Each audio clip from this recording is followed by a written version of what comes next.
créanme profundamente que esté aquí con nosotros. Ella regresa ahorita por la tarde a las 3:30, 3:30 a la Ciudad de México. Llegó hoy por la mañana, entonces sentimos que ahí hay un esfuerzo que ella está haciendo por acompañarnos. Desafortunadamente, le comentaba yo ahorita, pues por la tarde tenemos el grueso de los alumnos que estaba a punto de invitarla, o casi la invité para que se quedara por la tarde. Hoy por la tarde, desafortunadamente, como les explico, ella regresa en el vuelo de las 3:30 de la tarde a la Ciudad de México. Y bueno, yo también tengo que ir a acompañar a un maestro ahorita al aeropuerto, el que estuvo ayer en la tarde acompañándonos para su regreso a la Ciudad de México. Yo creo que es de una gran satisfacción que podamos tener algunos estudiosos de distintas materias profesionales en sus respectivos campos, y que se hayan fijado y que hayan aceptado venir a estar aquí a esta universidad. Por eso les digo, y le digo a usted, maestra, que nos gustaría tenerla de nueva cuenta aquí. Me parecería de mucha satisfacción que en aquella siguiente ocasión que usted aceptase venir a compartir sus conocimientos, sus ideas con nosotros, pues tuviera un auditorio muchísimo más amplio, porque creo que es lo correcto y además se lo merece usted. Muchas gracias. Voy a darle lectura al currículum que me ha sido presentado para que conozcamos un poco de ella. Es licenciada en Relaciones Internacionales por el Colegio de México. Es maestra en Filosofía Política de la London School of Economics, Londres, Inglaterra. En su experiencia profesional, trabajo editorial en el Congreso Nacional de Ciencia y Tecnología, editora del semanario El Empresario, editora de la sección internacional del periódico El Economist. Desde hace 5 años es oficial de información pública de la Oficina Regional del Alto Comisionado de las Naciones Unidas para los Refugiados para México, Cuba, Belice y América Central. Maestra, nos complace mucho tenerla con nosotros, ver su experiencia profesional. La apreciamos y les pido a ustedes que le demos un...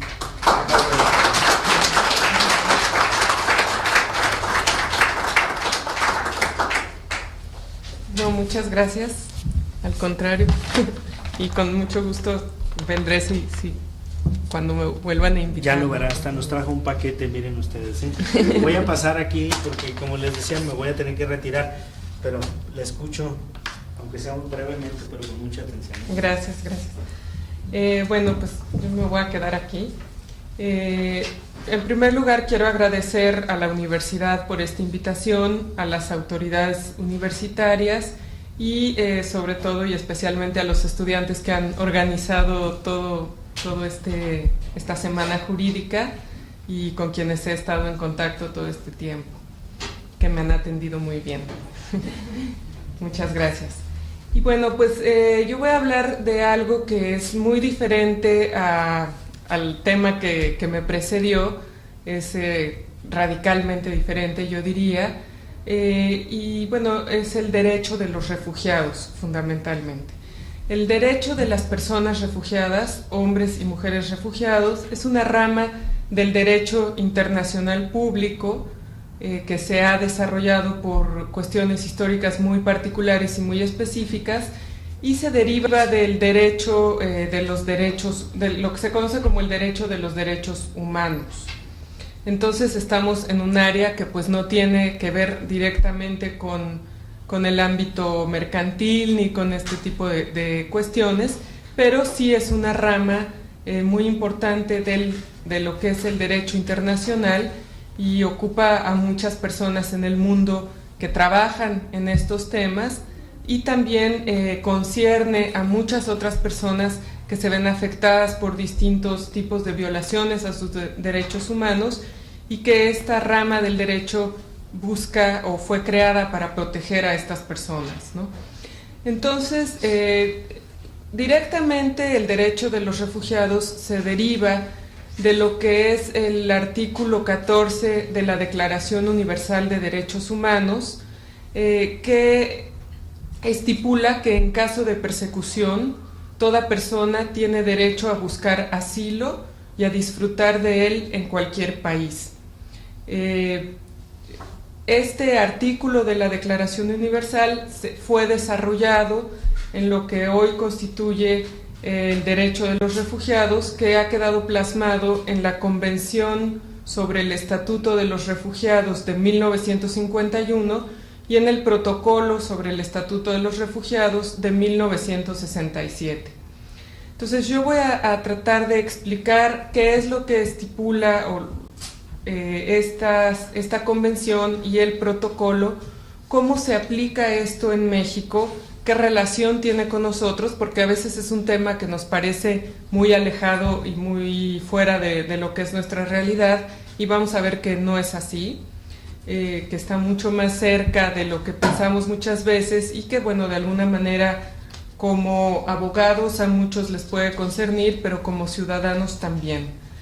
Entonces, como les decía, el derecho de los refugiados se deriva del artículo 14, pero tiene también otros antecedentes históricos en otras organizaciones que se establecieron a partir de la Primera Guerra Mundial para la protección de las personas que fueron perseguidas y que fueron desarraigadas de sus lugares de origen.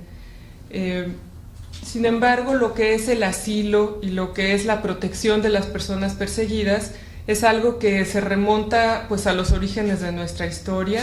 Se pueden encontrar ejemplos muy claros en la Biblia, que creo que muchos de nosotros conocemos, y también en otras religiones, en el Islam, en fin, en otros textos religiosos, y incluso también en la literatura de siglos atrás. La necesidad surge, digamos, todo lo que ahora es el derecho de los refugiados es una necesidad que viene, como digo, desde tiempo atrás, y es la necesidad de proteger a las personas que sufren de una persecución por distintos motivos que vamos a ver más adelante. Entonces, como les decía, esta persecución se da por una violación a los derechos básicos de la persona humana, como pueden ser la libertad de expresión, la libertad de asociación, la libertad religiosa, o una violación al derecho de protección que tenemos todos, protección del Estado, o una amenaza al mismo derecho a la vida. Entonces, la Convención sobre el Estatuto de los Refugiados busca reglamentar cuáles son los derechos que tienen las personas perseguidas, las personas refugiadas, una vez que son reconocidas como personas refugiadas, y el protocolo, bueno, la Convención fue creada en 1951, después de la Segunda Guerra Mundial, y tiene un límite geográfico y un límite temporal determinado en la misma Convención.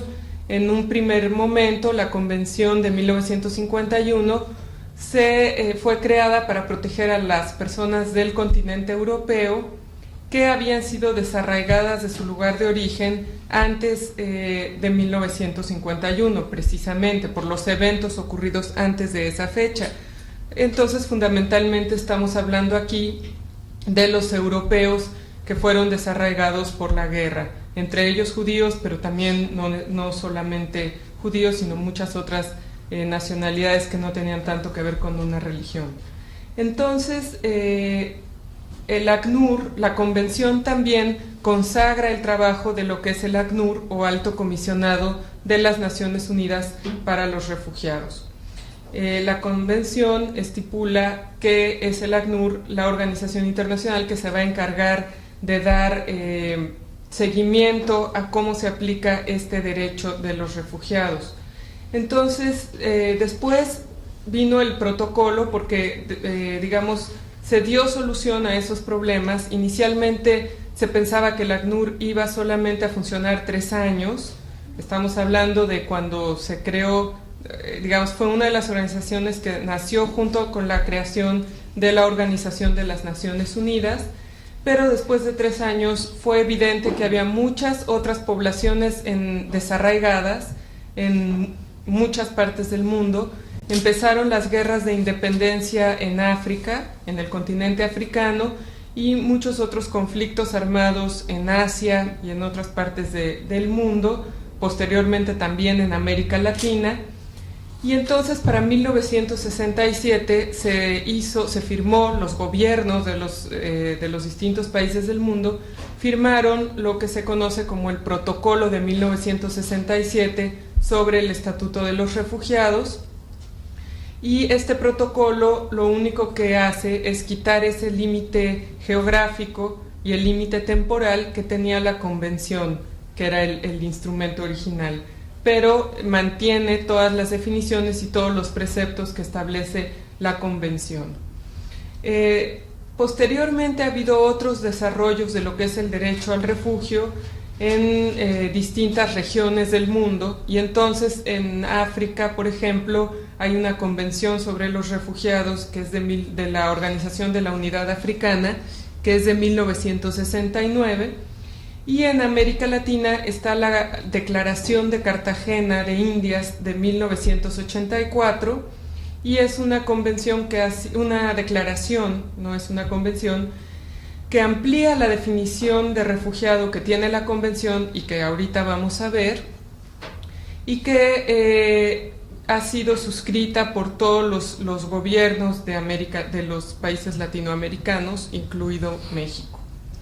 Entonces, como les decía, el alto comisionado, antes de entrar ya propiamente a lo que es los preceptos de la Convención, el alto comisionado es una organización de la Organización de las Naciones Unidas, o una agencia de la Organización de las Naciones Unidas, y lo que esto quiere decir es que han sido los gobiernos del mundo organizados en las Naciones Unidas quienes han dado un mandato a la organización a través de esta agencia en particular para llevar a cabo esta protección a las personas refugiadas, por ser esta una necesidad apremiante en muchas partes del mundo, incluida América Latina en algún momento preciso.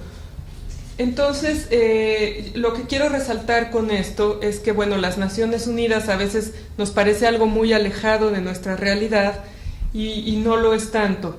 México, como es un gobierno que ha estado desde los inicios de la organización, fue de los primeros firmantes de lo que fue la Carta de las Naciones Unidas y participa en todas las distintas instancias de la misma.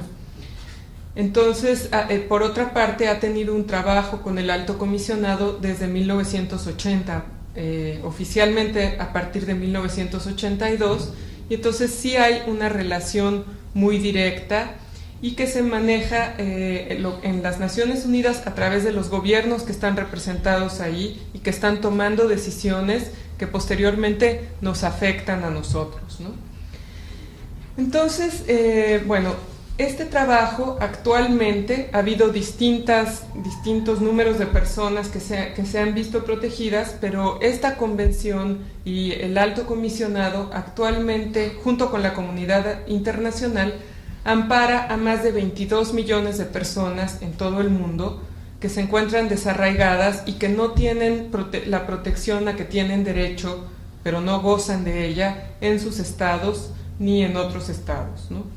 Entonces, estas personas son las personas refugiadas. Según la Convención de 1951 sobre el Estatuto de los Refugiados, refugiado es toda aquella persona, refugiado o refugiada, es toda aquella persona que por un temor fundado de persecución se ve obligado a huir de su país de origen por motivos, y se establecen 5 motivos muy claros y es decir, eso define exactamente quién es un refugiado, y estos motivos son por motivos de raza, religión, nacionalidad, opinión política y pertenencia a determinado grupo social. y entonces estas personas no quieren o no pueden acogerse a la protección de su país de origen. Entonces todos estos elementos son los que definen el universo de lo que son las personas refugiadas, de quién puede ser una persona refugiada y quién no. De entrada, vamos a tratar de delimitar, sobre todo porque siempre hay confusiones que no tienen, es decir, tienen razón de ser, sin embargo, bueno, no entran dentro de lo que es la definición. Un migrante económico, por ejemplo, no se considera una persona refugiada. Un migrante económico es una persona que opta por mejores condiciones de vida, opta por buscar ganarse la vida de manera más digna, probablemente en otras partes, o probablemente se ve obligado hay quien dice que más cornadas da el hambre, ¿no? Se ve obligado a salir de su lugar de origen para buscar mejores condiciones de vida. Sin embargo, la diferencia aquí es que no hay una persecución hacia un determinado grupo, hacia este determinado grupo de personas. No hay un agente persecutor claro que tenga una intencionalidad en la persecución y por lo tanto esa persona también puede regresar a su país de origen sin que su vida, libertad o seguridad corran algún peligro, ¿no? Se vean amenazadas. Entonces ahí hay una primera distinción. Otra distinción la constituye también las personas desplazadas internas. Los que ahora se conocen como desplazados internos son personas que probablemente también se desarraigan de su lugar de origen por los mismos motivos que las personas refugiadas, es decir, probablemente sí hay una persecución, pero no llegan a cruzar una frontera internacional. Entonces el ámbito jurídico de protección sigue siendo el Estado nacional del cual son originarios. Esos son los dos, digamos, las dos otras categorías que es importante distinguir de lo que son los refugiados como tales. Quizá un tercer grupo puede ser las personas que son víctimas de desastres naturales, que tampoco son personas refugiadas, son, como su nombre los dice, víctimas de desastres naturales y muchas veces, obviamente, un desastre natural puede ser originado por el hombre, en muchos casos, pero no está planteado como una persecución específica contra un grupo por algún motivo de los que se mencionaron anteriormente, como puede ser racial, religioso, político, nacional, etcétera, ¿no? Entonces, eso tampoco quiere decir, el hecho de que estas personas no puedan gozar de lo que es la protección estipulada en la Convención de 1951, desde luego no quiere decir que estas personas no merezcan ninguna protección. Al contrario, el ACNUR está muy consciente, y la comunidad internacional en algunos casos, de que tanto los migrantes como los desplazados son personas que merecen una protección y respeto a sus derechos humanos. Simplemente lo que nosotros tratamos de establecer aquí es que eso no cae dentro del ámbito jurídico que establece la convención como tal, que es muy delimitada a un grupo muy, muy específico de personas. Entonces, esta es la definición de refugiado. Yo voy a seguir adelante con lo que quiere decir la protección internacional ahora, y al final, con mucho gusto estoy abierta a todas las preguntas que tengan. También si digo algo que de repente quieren preguntar, también con mucho gusto, ¿no? Entonces, ¿qué es esta protección internacional a la que me he referido todo este tiempo? Es algo, fundamentalmente se refiere a la protección legal. O sea, es importante no confundir con una protección, por ejemplo, de tipo militar o de tipo policíaco. En fin, no está estipulado, y las personas que trabajamos en el Alto Comisionado no se plantea, digamos, defender o proteger por medio de las armas o por medio de un ejército a las personas refugiadas. Se trata más bien de una protección legal y que implica diversos aspectos. En primer lugar, y lo que se considera el pilar de la protección internacional, es la no devolución forzada al país de origen de las personas que solicitan refugio o de las personas que se les reconoce como refugiados. Entonces, esas personas no pueden ser devueltas a su país de origen porque su vida, libertad o integridad física corre peligro, están amenazadas en su país de origen. Entonces, eso es lo más importante.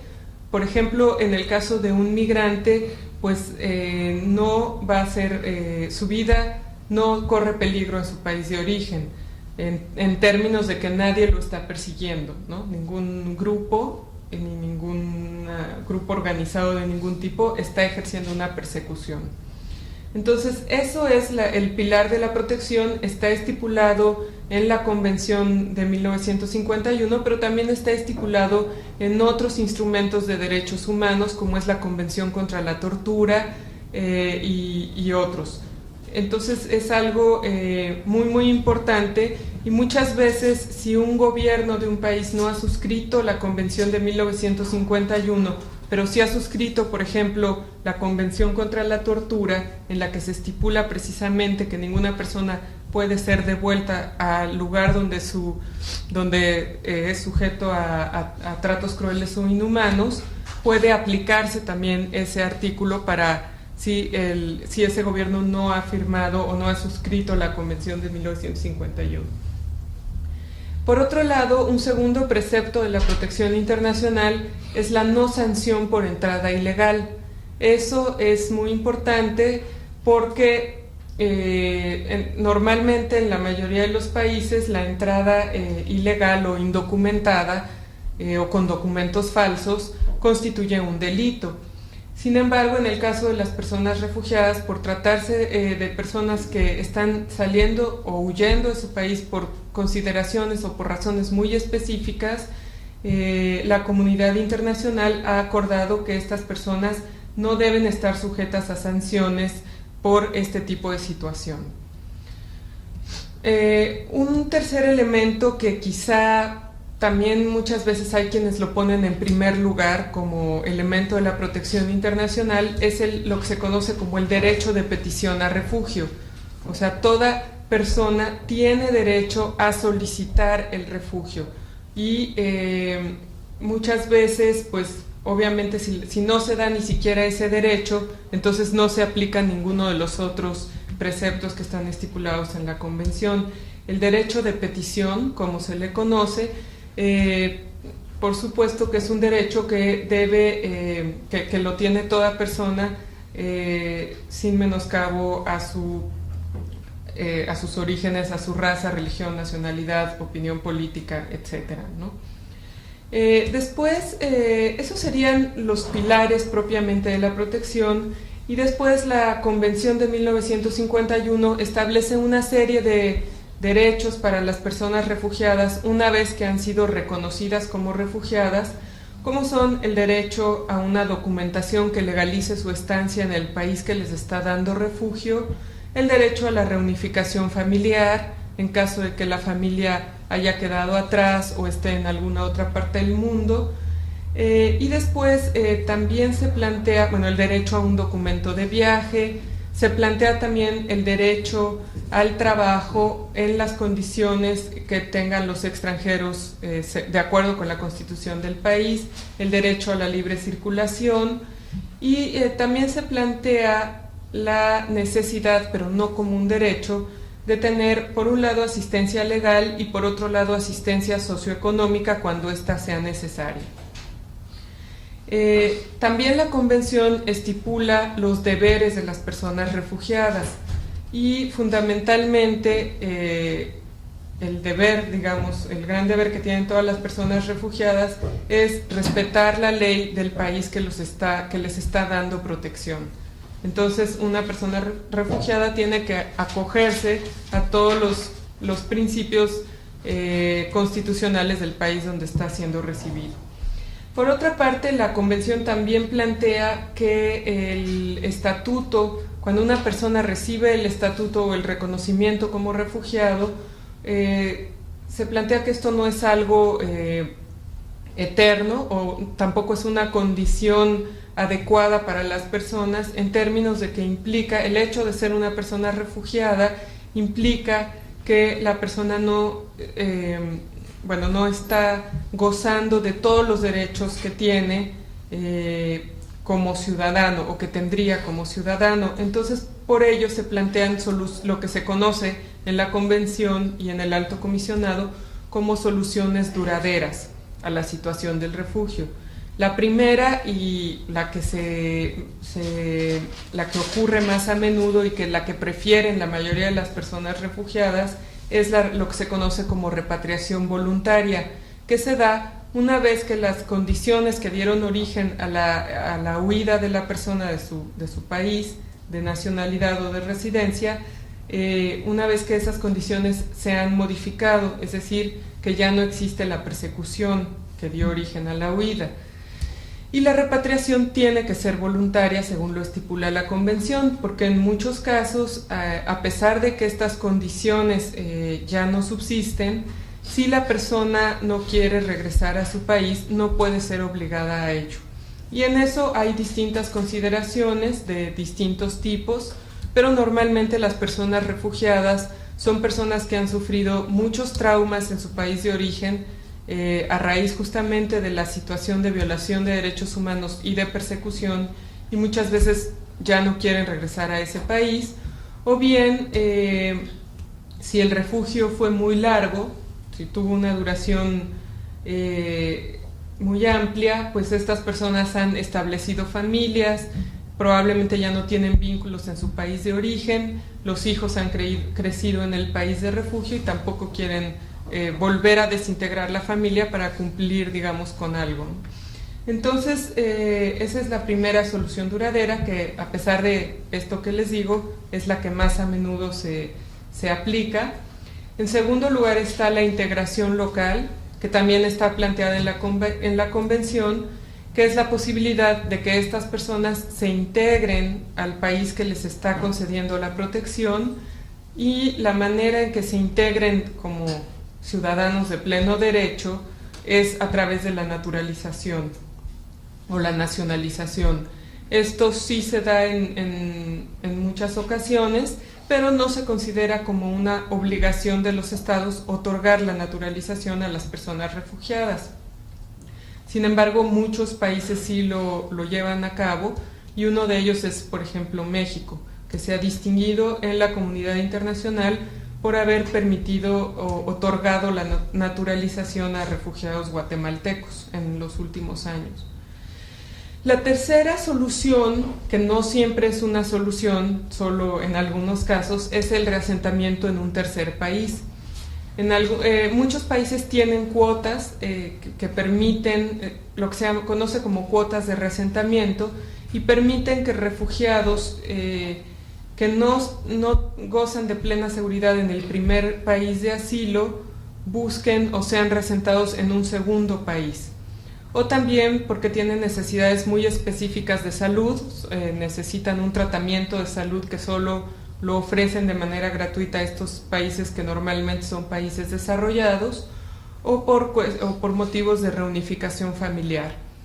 El reasentamiento en un tercer país constituye una solución duradera cuando la persona puede naturalizarse al ser reasentada en ese tercer país. Si permanece como refugiado y con todo lo que ello implica en términos de documentación y de derechos, entonces no se considera necesariamente como una solución duradera.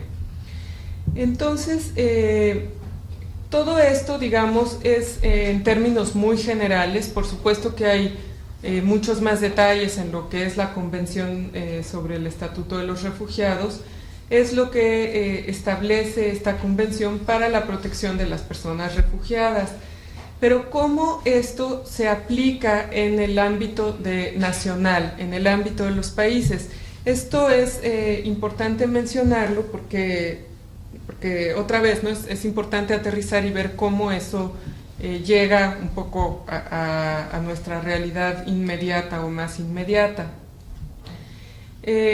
Los países, como ustedes saben, se adhieren a las distintas convenciones internacionales, ya sea que sean signatarios originales de las mismas o que se adhieran posteriormente, y eso quiere decir que tienen, por un lado, que asumen una responsabilidad frente a la comunidad internacional de respetar todo lo que está prescrito en una determinada, en un determinado instrumento. Y por otro lado, la manera de respetar estos preceptos es incorporarlos a la legislación nacional o a la legislación local. Entonces, en el caso de esta convención, por ejemplo, bueno, ya vamos a entrar a lo que es México. México apenas se adhirió el año pasado a la Convención sobre el Estatuto de los Refugiados. A pesar de que México es un país que tiene una larga tradición de asilo y de dar refugio a muchas personas que lo han solicitado desde el siglo XIX, como ejemplos se puede mencionar, como ejemplos más recientes, porque del siglo pasado, bueno, está casos específicos como José Martí o un caso fronterizo de Coahuila, que son los indios Kikapú. Hay varios ejemplos del siglo XIX, pero ya es como mucho más patente en el siglo XX con los refugiados españoles, que son pues muy famosos y muy conocidos en todo el país, que llegaron huyendo de la Guerra Civil Española a finales de los años 30. Después, durante los años 50, México también recibió y dio protección a los guatemaltecos que huían del golpe de Estado que hubo en Guatemala en 1954, y también a los ciudadanos estadounidenses que huían del macartismo, de esta política de Guerra Fría y persecución que se dio dentro de Estados Unidos, y que es algo que muchas veces pues no se conoce mucho en la historia de este país, ¿no?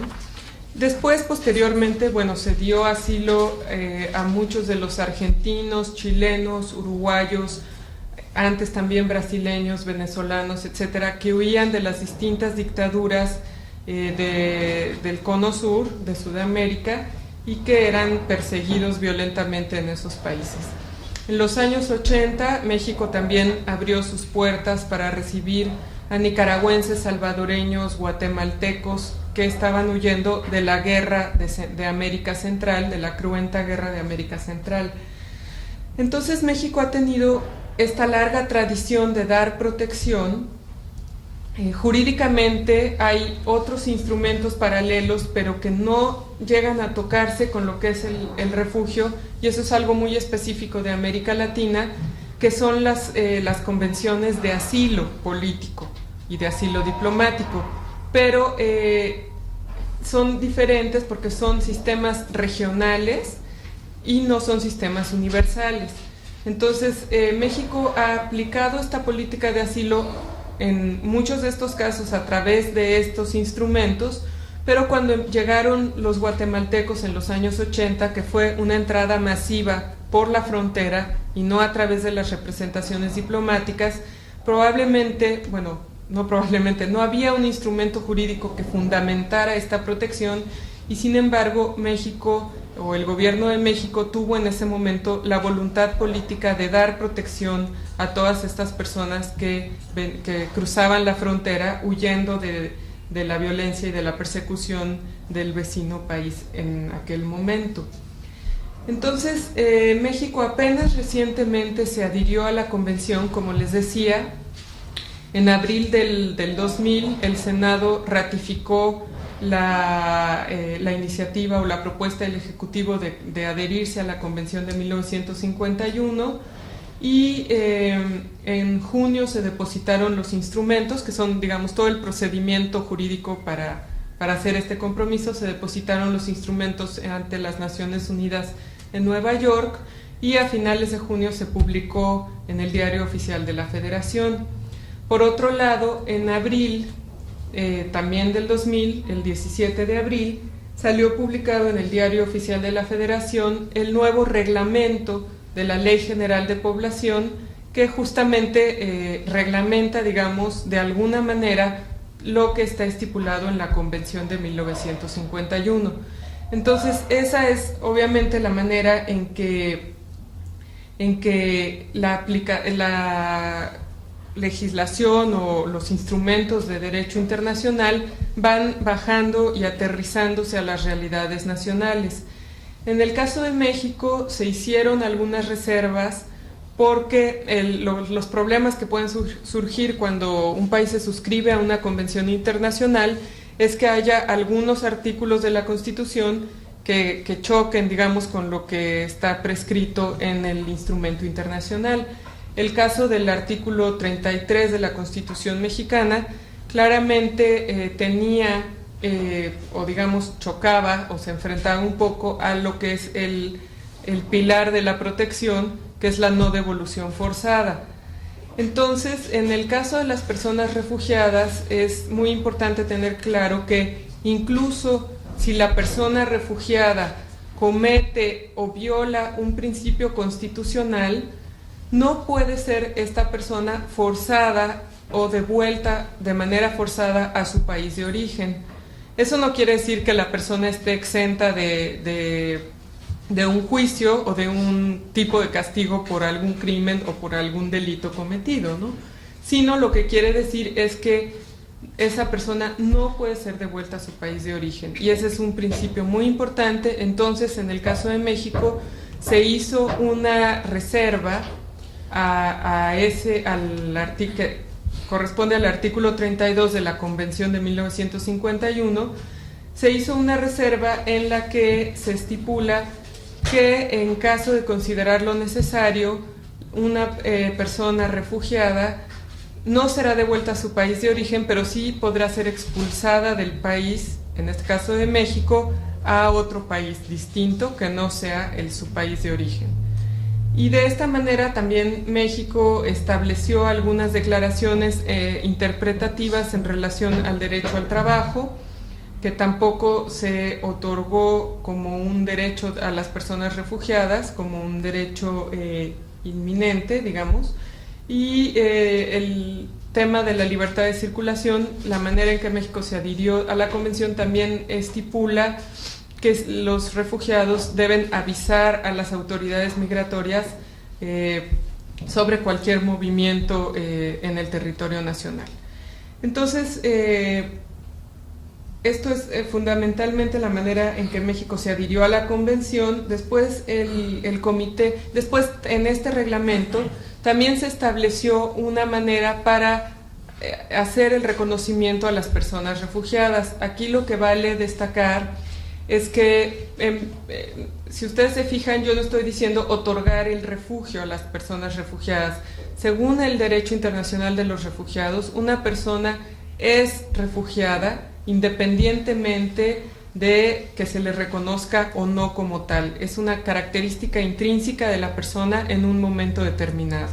Entonces, el acto de que un gobierno otorgue protección a un nacional de otro país es un acto de reconocimiento de una calidad, digamos, que tiene la persona en un momento dado. Se da como un reconocimiento a la persona refugiada y no como otorgarle un derecho. El derecho lo tiene la persona y simplemente se le reconoce. Y esa es una diferencia, por ejemplo, con las convenciones de asilo, en que se considera que el gobierno otorga asilo a la persona que lo solicite. Y ahí hay una diferencia muy clara, ¿no? Ambas se pueden traducir en la protección, pero la diferencia es que probablemente un gobierno pueda decidir no otorgarle protección a una persona que sí lo merece, ¿no? Entonces, esa sería la diferencia. ¿Y cómo se lleva a cabo este proceso de reconocimiento? Se lleva a cabo de distintas maneras. En Estados Unidos, por ejemplo, es un procedimiento judicial. Se hace a través hay circuitos de jueces que en todos los estados que dan, digamos, cabida a estas solicitudes y emiten una decisión. En el caso de América Latina y de muchas otras partes del mundo, se han establecido comités de elegibilidad, así se les conoce, que están integrados por distintos representantes del gobierno, por ejemplo, de las autoridades migratorias o de Relaciones Exteriores, de Secretaría de Gobernación, y el ACNUR participa en muchos de estos comités con voz pero sin voto, porque se considera que de cualquier manera la idea es que los estados asuman esta responsabilidad soberana que han adquirido frente a la comunidad internacional.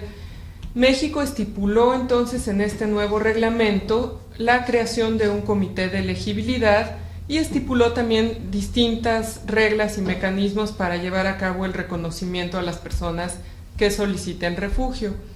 Este comité de elegibilidad en el caso de México todavía no empieza a trabajar. Quien hace todavía el reconocimiento es el alto comisionado en nuestras oficinas en México. Hay una reunión, nos reunimos una vez a la semana, después de haber entrevistado a los distintos solicitantes de asilo y de refugio, se determina o se reconoce la condición de las personas y se notifica a las autoridades migratorias, quienes a su vez documentan a la persona para que pueda permanecer en el país. Sin embargo, la idea es que estas tareas poco a poco las vaya asumiendo de manera soberana el gobierno mexicano en este caso, y también que este reglamento se vaya ajustando a lo que estipula la convención, porque hay muchos preceptos que no son muy adecuados todavía. Por ejemplo, el reglamento estipula un total de 15 días para dar cauce a una solicitud de refugio, y pues sabemos que ese es muy poco tiempo, porque muchas veces es necesario confirmar datos, hacer investigaciones de distinta índole para ver si la persona efectivamente está diciendo la verdad o no está diciendo la verdad, y si va a tener o no el derecho a la protección. Entonces, actualmente se está trabajando en que este reglamento se modifique y esté más acorde con la realidad, ¿no? La importancia, digamos, que ese tema tiene para nosotros, particularmente ahora que me encuentro en este momento en la frontera norte, y que es un fenómeno que se ha venido dando en todo el mundo, y sobre todo digamos, en los lugares donde hay entrada de personas y que constituye, digamos, un lugar importante en lo que es la migración sur-norte, es que los refugiados van muchas veces mezclados dentro de las grandes corrientes migratorias.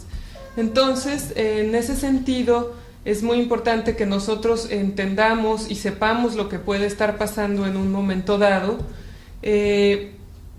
porque, como les decía, muchos de estos refugiados vienen dentro de las corrientes migratorias. Para salir de sus países utilizan muchas veces las mismas vías que los migrantes, por ejemplo, y eso es muy lamentable, pero bueno, así es, porque muchas veces es la única manera en que estas personas encuentran para poder huir de sus países, hacerlo a través de traficantes de personas, etcétera, etcétera. Y en ese sentido, lo que el ACNUR está solicitando en lo que es el continente americano, pero también en Europa, a través de las distintas conferencias que se están llevando a cabo sobre migración, y en el caso de la región de México y América Central, Estados Unidos y Canadá, lo que se conoce como el proceso Puebla, es que siempre que se detengan migrantes, ya sea porque sus documentos son falsos o porque o están simplemente indocumentados, es que de alguna manera ellos tengan la oportunidad de ejercer su derecho de petición en caso de que sea el caso de persecución, ¿no? Y bueno, pues yo creo que esta es una zona muy importante para ese tipo de situaciones. Recientemente, comentaba con Gustavo, pues estuvo el caso de los iraquíes que estaban en Tijuana, que probablemente ustedes se habrán enterado, que fue justamente un caso de ese estilo. Eran un grupo de iraquíes que estaban en la frontera y que ellos no solicitaron protección en México. Ellos claramente querían reunirse con sus familiares y con personas de su misma comunidad en Estados Unidos, pero estaban solicitando refugio en Estados Unidos, ¿no? Entonces, en ese sentido, México ya se había adherido a la convención y lo que era fundamental era dos cosas, ¿no? Por un lado, que no se les devolviera de manera forzada a su país de origen, porque sí, primero tenía que verse su caso y hacerse la determinación de si estas personas eran o no refugiadas, porque ellos estaban aduciendo persecución en su lugar de origen, ¿no? Entonces, cuando una persona aduce ese tipo de persecución o de amenaza a su vida, es importante primero oír su caso, ¿no? Que su caso sea oído, y segundo, tampoco ser sancionados por haber entrado ilegalmente, porque en el caso de ser reconocidos, esa sanción no se aplicaría de acuerdo con la convención. Obviamente, si se determinaba que las personas no eran refugiadas, y también hay un derecho, ahí está estipulada la posibilidad de apelar la primera determinación, pero si ya después de la apelación se determinaba que la persona no era refugiada, entonces pues ya no puede ser protegida contra la devolución o contra la sanción por entrada ilegal. Entonces, bueno, pues eso es básicamente lo que yo quería decir refiriéndome a lo que es la importancia de esto en la frontera norte.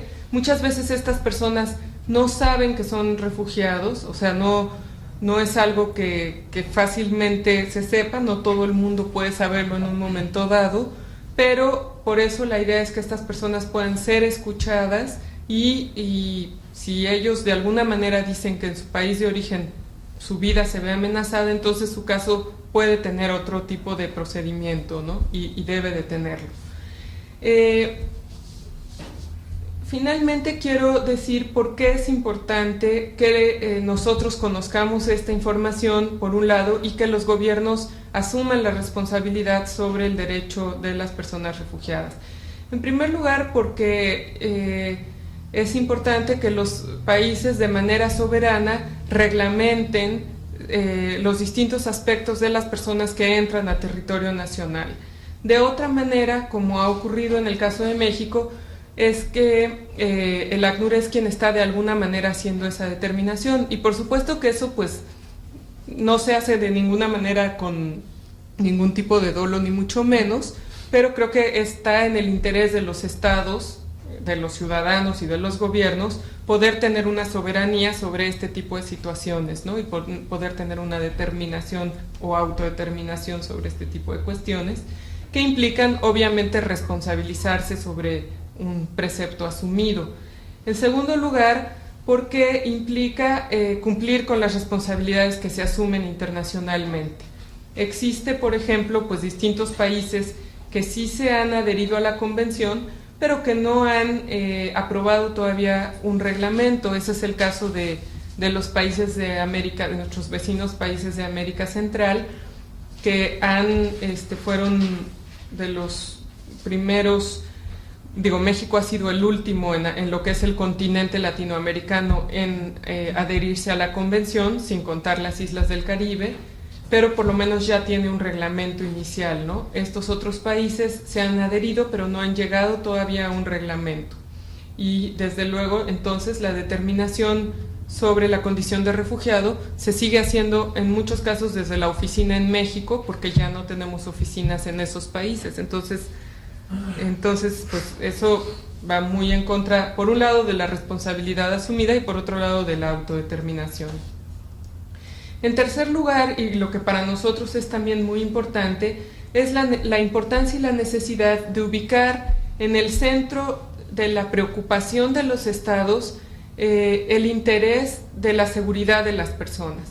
Ya no estamos en una época de Guerra Fría en que lo que más importaba era la seguridad de los estados a partir de bloques ideológicos muy claros.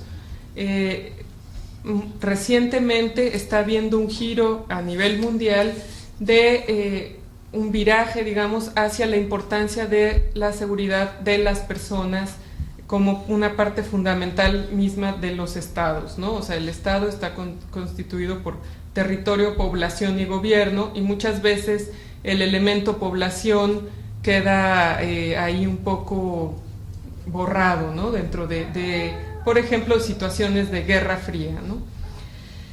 Entonces, bueno, ya para terminar, solamente quiero decir que el ACNUR está cumpliendo 50 años. El 14 de diciembre cumplió la oficina del ACNUR, de acuerdo con el estatuto mismo de la oficina, que se firmó el 14 de diciembre de 1950, cumplió 50 años. Y el 28 de julio de este año, la convención de 1951 fue firmada hace 50 años y es su cumpleaños. Y el llamado que está haciendo el alto comisionado en este momento es, por un lado, tener en cuenta que, bueno, no es un motivo de autocelebración el hecho de que el alto comisionado para refugiados siga existiendo. Es más bien un síntoma de que en el mundo hay guerras, hay persecución, hay intolerancia y hay violaciones a los derechos humanos. Entonces no es algo de autocelebración, pero sí queremos dos o tres cosas, ¿no? Por un lado, pasar un mensaje de que es importante conocer cuáles son las convenciones para proteger a estas personas que siguen siendo víctimas de los abusos y que tienen que huir de sus países. Que esto se difunda y se conozca para poder también adoptar en la medida de lo posible una actitud sobre todo preventiva, ¿no? Que no sea, o sea, lograr, digamos, que no solamente conocer el derecho para poder dar solución a algo, sino poderlo prevenir, ¿no? Por un lado eso. Por otro lado, resaltar que es importante que la interpretación de estos instrumentos sea una interpretación que lleve un espíritu de respeto a las personas, de respeto a los derechos de las personas, y no un espíritu restrictivo de interpretación, ¿no? Restrictivo sobre todo, como ocurre muchas veces con las fronteras de los países, que lo que se busca es restringir la entrada en vez de tener una actitud respetuosa para las distintas personas que solicitan. Y en tercer lugar, resaltar los aportes que pueden hacer en un momento dado las personas refugiadas a los países que los reciben. Cabe quizá mencionar que las personas refugiadas pues son personas que, si tienen la oportunidad, van a dar lo mejor de sí mismos, y en ese sentido pues quizá valga la pena mencionar que Einstein fue un refugiado, Freud fue un refugiado, y Nadia Comaneci fue una refugiada. En fin, hay muchas personas que han logrado tener una vida exitosa y que han logrado hacer grandes aportes a la humanidad y a las sociedades que los reciben. Y entonces, en ese sentido, lo que vale la pena resaltar es que los refugiados y las refugiadas no son una amenaza para nosotros, sino que son ellos los amenazados. Y poderle tender la mano a una persona refugiada es para nosotros una oportunidad de ser solidario con alguien que lo necesita. Pues eso sería todo. Muchas gracias.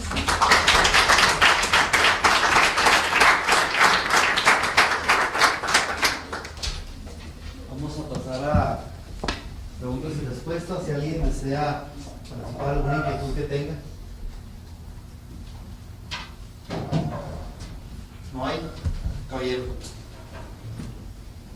Oiga, maestra, ¿qué actos concretos en práctica, verdad, deben realizarse hacia una persona o contra esa persona para que, conforme al derecho internacional público o a las diferentes convenciones, sea considerada como tal? Es decir, yo llego a un consulado o a una frontera y ¿qué voy a argumentar? ¿Que me quieren matar? O sea, básicamente, como ocurre, digamos, en concreto, las personas huyen de su país y el agente persecutor puede ser el gobierno mismo. En muchos casos es el gobierno mismo. En otros casos no es el gobierno, son grupos armados o grupos con poder como para ejercer una persecución sobre los cuales el gobierno no tiene un control y por lo tanto tampoco es capaz de proteger a sus ciudadanos. Por ejemplo, creo que un caso que ahorita en América Latina, bueno, ya sabemos que la guerra de América Central está resuelta, ya se ha firmado la paz, pero Colombia es en este momento uno de los casos más difíciles, donde pues la guerrilla controla una gran parte del territorio nacional. Existen también, por otro lado, grupos paramilitares que controlan también partes del territorio nacional y que además se han declarado independientes del gobierno y autónomos. Por otro lado, bueno, el ejército, y por otro lado, el narcotráfico. Y son 4 grupos que están ejerciendo con mucho poder y que están ejerciendo el poder y la presión y la represión y la violencia contra los otros distintos grupos que no quieren o que no pueden en algún momento dado pues obedecer lo que se les está exigiendo dependiendo del territorio donde estén. Entonces, normalmente las personas que huyen de su país no acuden a los consulados, porque justamente esos gobiernos, por un lado, no están protegiéndolos, y por otro lado, los gobiernos muchas veces sienten que el hecho de que haya refugiados de su país, digamos, de su territorio en otro país, lo sienten como un juicio. Y eso también es una pregunta muy interesante la que usted hace, porque lo que establece la Convención es que en ningún caso el otorgamiento de refugio a una persona puede considerarse como un acto inamistoso hacia otro país, ¿no? Entonces, eso es muy importante, porque obviamente un país puede decir, pues yo no le voy a dar refugio, porque qué tal si luego me meto en un problema bilateral, ¿no?, de gobierno. Y eso queda salvado por ese artículo estipulado en la Convención, y así es como se ha interpretado por la mayoría de los países en el mundo, aunque siempre hay países que siguen siendo muy sensibles a ese tipo de cuestiones. Entonces, el refugiado o la refugiada, que de hecho en un inicio son solicitantes de asilo o de refugio, no llegan al consulado de su país, y como primera cosa tampoco pueden ser llevados a la embajada de su país de origen, porque entonces pues, es como llevarlos a las fauces, ¿no?, de lobo, por decirlo de alguna manera. Lo que estas personas hacen es, muchas veces son asegurados por las autoridades migratorias, como ocurre en México, y si ellos logran, porque no siempre lo logran, pero cuando ellos logran hablar con las autoridades migratorias reconocen que esa persona está en ese tipo de situación, y lo que hacen es llamarnos al ACNUR por teléfono. Eso pasa en México. La idea es que exista un procedimiento, que en este caso sería administrativo, de que su caso fuera remitido al comité de elegibilidad y se llevara a cabo el proceso de elegibilidad. En el caso de Estados Unidos, las personas también son retenidas o aseguradas en lugares para migrantes, ¿no?, que no son cárceles exactamente, ¿no?, y sus casos después son vistos, esperan su turno y pasan por distintos filtros hasta que llegan al juicio, ¿no?, a comparecer ante un juez. Entonces, son distintos los caminos que se sigue, pero en México, como se está llevando a cabo ahorita, es de esa manera, ¿no? El ACNUR también tiene actividades de capacitación con los oficiales de migración en sobre todo en puntos fronterizos y puntos de entrada al país, ¿no?, y también en aeropuertos.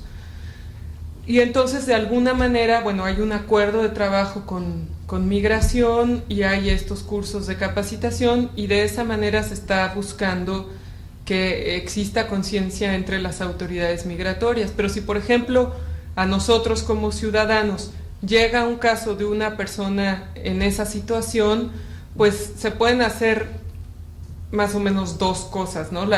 Quizá en este momento la más adecuada, porque todavía no se establece el comité de elegibilidad, sería remitirlo a nuestra oficina.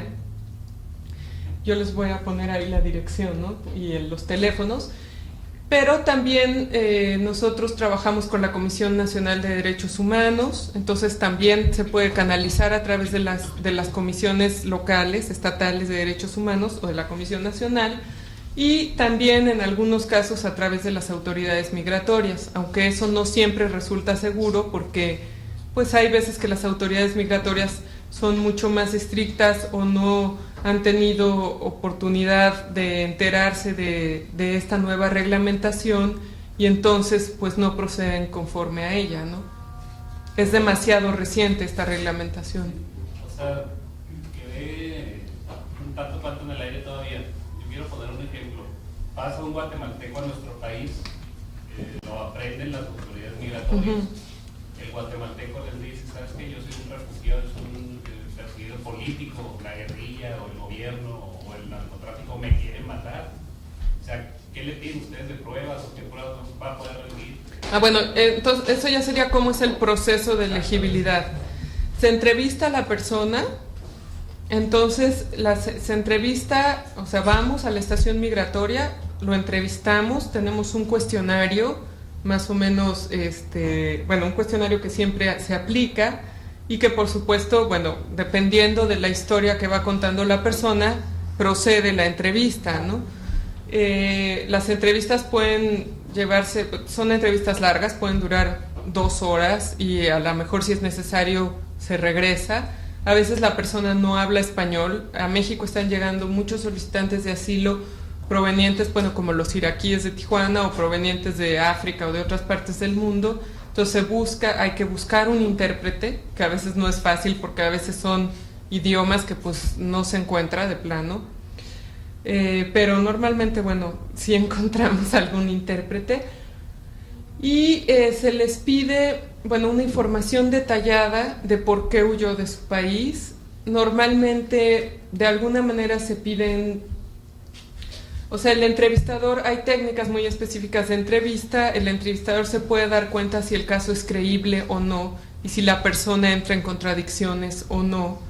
Si la persona conoce el país del que dice ser originario, o sea, obviamente hay casos de mala fe, ¿no? Y si los hay, cuando los descubrimos, pues, digo, sobre todo nos da mucha tristeza porque es abusar de un proceso que hay gente que realmente necesita de él, ¿no? No se les pueden pedir pruebas y eso es muy importante entenderlo, porque pues la persona puede, o sea, sale huyendo, a lo mejor no tenía un pasaporte, a lo mejor como los refugiados, no sé, ahora en Kosovo, que ustedes pudieron ver, todos lo pudimos ver en la televisión, cómo se llevaba a cabo la guerra en ese momento era que se despojaba a la gente de todos sus documentos de identidad y de propiedad y bueno, huían, ¿no? Mataban a los que podían y los otros huían y entonces la gente cruza la frontera y no tiene nada para comprobar que es quien es y que su casa es su casa y todo eso, ¿no? Es realmente una cosa pues muy violenta y muy brutal y en ese sentido es que hablamos de que pues se debe interpretar y dar el beneficio de la duda a las personas. Obviamente se hace una investigación muy a fondo, tampoco es que pues cualquiera llegue, ¿no? Es decir, sí puede llegar cualquiera, pero no es que cualquiera sea reconocido. La investigación, como nosotros decimos, o el temor de persecución tiene un elemento objetivo y un elemento subjetivo. Elemento subjetivo pues es la historia que narra la persona y qué tanto es creíble o no, ¿verdad? Y uno pues se da cuenta por las fechas, por el tipo de historia que pueden contar, ¿no? Aunque también ahí pues no es tan fácil, ¿no? Por ejemplo, no sé, hubo un caso de una persona que decía, pues es que esta persona me contó que vio cómo mataban a su novia mientras él estaba escondido y vio no sé qué, y viene y me lo cuenta y pues como si nada, ¿no? Pero eso no le quitaba credibilidad, ¿no? O sea, nosotros no sabemos cómo reaccionamos frente a situaciones de ese tipo. O sea, hay gente, a lo mejor lloró durante 3 días seguidos y después se volvió una piedra, ¿no? O sea, ese tipo de cuestiones es muy difícil de valorar en muchas ocasiones, pero tampoco podemos ir con ideas preconcebidas de cómo reacciona la gente. Hay diferencias cuando alguien se ve sometido a una violencia extrema, ¿no? Y a una situación prolongada de violencia extrema. Pero bueno, además ese relato subjetivo que tiene que tener un cierto hilo conductor y todo esto, y de no caer en contradicciones, está el elemento objetivo, que es la situación del país de origen. Entonces también se hace una profunda investigación del país de origen, de las situaciones que ahí prevalecen, Y esa investigación se hace a partir de muchos informes de todo tipo que tiene el alto comisionado y que muchos son de acceso público. Entonces, ahí, por ejemplo, también es algo que nos atañe a nosotros como ciudadanos, ¿no? Por ejemplo, muchos de los informes que se usan son los informes de los relatores especiales, por ejemplo. El relator especial de derechos humanos de tal, o de la tortura, o del no sé qué, de los niños y tal o cual, que va y hace un informe sobre el país que visita. Bueno, esos se consideran documentos muy respetables, ¿no? También se toman en cuenta distintos informes de derechos humanos o de violaciones de derechos humanos de distintos grupos, desde Amnistía Internacional, Human Rights Watch, el Departamento de Estado de Estados Unidos, los propios informes de las comisiones nacionales. O sea, se hace una valoración a partir de muchas fuentes de información. La prensa también puede llegar a ser útil, pero con toda la distancia que hay que tomar, en términos de que muchas veces pues las fuentes no son muy claras o se está respondiendo a otras cosas, pero la prensa sí puede efectivamente confirmar muchas de las cuestiones que se están hablando ahí, o dar idea de cómo es un caso, ¿no? De cómo es un clima en un momento determinado. Y también hacemos consultas el ACNUR tiene oficinas en 270 países, no, en menos, tiene 270 oficinas en muchos países, oficinas de campo y oficinas en las ciudades. En México, por ejemplo, hay una oficina en Comitán, Chiapas, que atiende a los refugiados guatemaltecos que todavía están ahí, y una oficina en la Ciudad de México. Y entonces se hacen consultas con las distintas oficinas del ACNUR también para ver cuál es la situación. Muchas veces los refugiados, por ejemplo, piden refugio en algún país centroamericano, en Nicaragua, en Honduras, qué sé yo, se les da el refugio, pero ellos quieren ir al norte y entonces después llegan a México y vuelven a pedir refugio. Entonces nosotros siempre hacemos la consulta y pues si vemos que la persona ya se le otorgó la protección en otro país, pues no podemos nosotros volvérsela a otorgar, ¿no? O sea, esa persona ya tiene una protección y tampoco es una cuestión de así como que de pagarles el viaje, ¿no? O algo así, pues no, para nada, ¿no? De hecho, los recursos del ACNUR son muy limitados. Entonces, una vez que se establece el caso, que alguien hace todas estas entrevistas y la investigación, incluso si se considera que la persona se siente muy involucrada con el caso por alguna razón o por otra, pues entonces otra persona lleva a cabo la siguiente entrevista en caso de ser necesario, y el caso se dirime en un comité de elegibilidad, que es el que está actualmente constituido por nuestra oficina. También participa, además de distintos miembros de la oficina del ACNUR, participa también un representante de una organización civil que se llama Sin Fronteras, que es una organización que se ocupa de dar la asistencia legal y socioeconómica de las personas una vez que han sido reconocidas.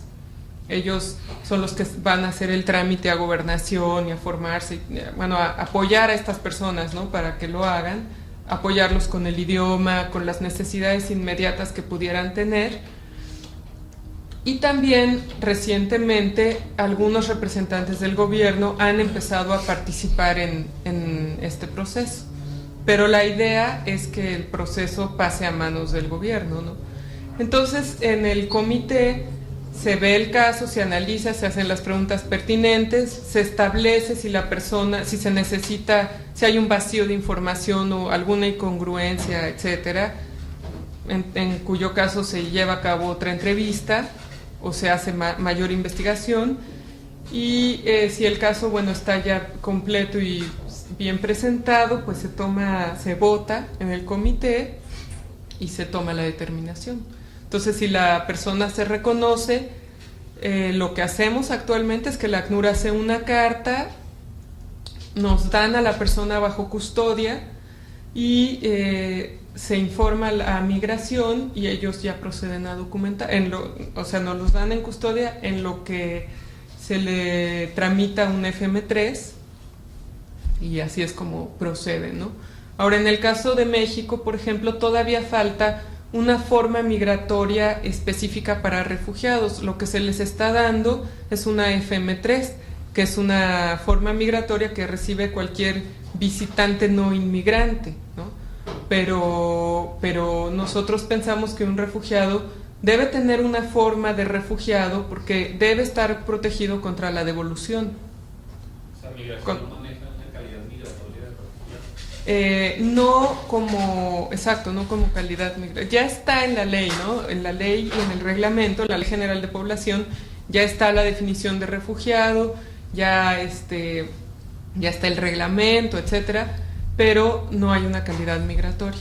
Entonces, pues todavía hay mucho trabajo que está haciendo el ACNUR ya en ese sentido, junto con las autoridades. Es un trabajo que se hace de manera conjunta, pero pues sí, todavía hay algunas cosas que son necesarias, porque sí es importante que un refugiado tenga una forma migratoria que cuando sea detenido por alguna razón, la autoridad diga, pues no se le va a expulsar así nomás a su país de origen, o sea, esta persona pues tiene una condición especial, entonces no se le expulsa a su país de origen. Y si se determina expulsión, porque pues ahí está el artículo 33 y ni modo, entonces pues sí, que se le expulse, pero a otro país donde su vida, libertad o integridad física no corran peligro, ¿no? Muy amable, profesor. Claro. ¿Alguna otra participación? La señorita primero.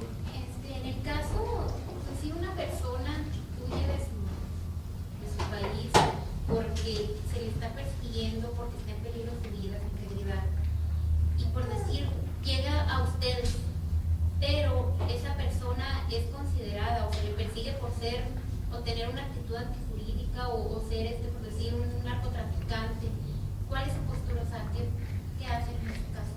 Bueno, esa es una pregunta muy interesante también, lo que se conoce como cláusulas de exclusión. O sea, las cláusulas de inclusión son todas las que se mencionaron, ¿no? Si la persona aduce persecución, su caso tiene que ser visto. O sea, por ejemplo, voy a dar un ejemplo que además pues no es muy cómodo ni popular, pero bueno, los refugiados son personas y como tales pues son humanos, ¿no? Por ejemplo, Óscar Espinosa Villarreal, ¿no? Claro, él está solicitando asilo, no refugio, y ahí es donde entra pues esta situación que hay en América Latina de paralelismo. Nosotros no tenemos nada que ver con su caso, ¿no? Pero más allá de cualquier consideración, si él pidiera refugio, su caso tendría que ser visto primero. Probablemente se le denegaría, no vamos a prejuzgarlo aquí, ni mucho menos, pero el caso se tiene que ver primero antes de tomar una determinación de extradición, ¿no? Entonces, eso es lo que pasaría en un caso así. Ahora, hay personas que están excluidas definitivamente de la protección internacional. Son todas aquellas personas que hayan actuado o actúen contra los principios establecidos en la Carta de las Naciones Unidas, o que hayan cometido crímenes contra la humanidad o crímenes de guerra. Entonces, o crímenes, graves crímenes del orden público, ¿no? Entonces, pues sí, obviamente un narcotraficante o un asesino o un asesino, digamos, por ejemplo, pero siempre tienen que haber estado juzgados, ¿no? Por ejemplo, los criminales de guerra, como han sido ya juzgados de la guerra de los Balcanes, que ya fueron juzgados en la corte especial, entonces ellos quedan excluidos en caso de que la solicitaran, porque pues, ni siquiera han solicitado protección, pero quedan excluidos de ella. Ahora, eso no quiere decir, por el principio de no devolución, que esas personas sean en un momento dado extraditables, ¿no? Porque ahí también esas personas tienen derechos, ¿no? Y si, por ejemplo, se llegara a demostrar que una de estas personas puede sufrir un trato cruel o inhumano en el país de origen, entonces estaría protegido contra la extradición, aunque sea un criminal de guerra o un criminal contra la humanidad o un narcotraficante, ¿no? Pero claro que ahí hay que comprobar que el castigo, que pueden sufrir tratos crueles o inhumanos, ¿no? Ahora, también, por ejemplo, hay casos de personas que el castigo es proporcionalmente mayor al delito cometido. Y ahí el ejemplo más clásico y fácil de determinar, porque obviamente pues hay situaciones en que es bien difícil decir porque dónde está dónde está la proporción de qué, ¿no? Pero pues por ejemplo la ley de muchos países musulmanes, ¿no? Donde a un ladrón pues le cortan la mano. O sea, ahí para lo que es el derecho internacional público, pues evidentemente es un castigo desproporcionado, ¿no? Y cruel, un trato cruel e inhumano a todas luces. No sé si quedó más o menos claro. Caballero. Sí, tengo 3 preguntas. El primero tiene relación con la pregunta de la señorita. ¿Qué sucede, por ejemplo, en el caso de los procesos de extradición? ¿Se suspenden o significa que se extraditan a las personas por expulsión de los países de origen? Esa es mi primera pregunta. La segunda es, ¿cuánto tiempo puede durar el estatus legal de refugiado? Y mi tercera pregunta es, ¿quién determina las soluciones duraderas que usted menciona? Sí.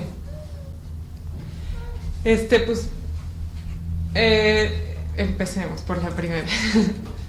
Sí, muy interesantes todas estas preguntas. En el caso de extradición, sobre todo es muy interesante y debatido, ¿no? Porque sí se presta mucha controversia. Lo que no se suspende, se suspende el proceso, ¿no? Entonces, primero se ve si la persona es refugiada o no, y después se procedería a la extradición. Así es como se manejaría de acuerdo con la convención, ¿no? Si la persona es refugiada, no puede ser extraditada. Eso es como a su país de origen. Si quien pide la extradición es el país de origen donde aduce persecución. O sea, la persona no puede ser extraditada al país donde aduce persecución una vez que se ha comprobado que efectivamente existe esa persecución en dicho país, ¿no? Entonces, sí, esa persona puede eventualmente ser protegida por el principio de no devolución de la convención si la persona es refugiada, y si no es refugiada, como les decía, de alguna otra convención que protegiera a alguien contra la extradición, ¿no? Entonces, esa sería una primera cuestión. Digo, hay muchos ejemplos muy difíciles que han ocurrido en México. Por ejemplo, pues el caso de muchos de los vascos que han estado en el país y que tenían un proceso en España, ¿no? Y que han sido extraditados recientemente. Son casos muy difíciles, pero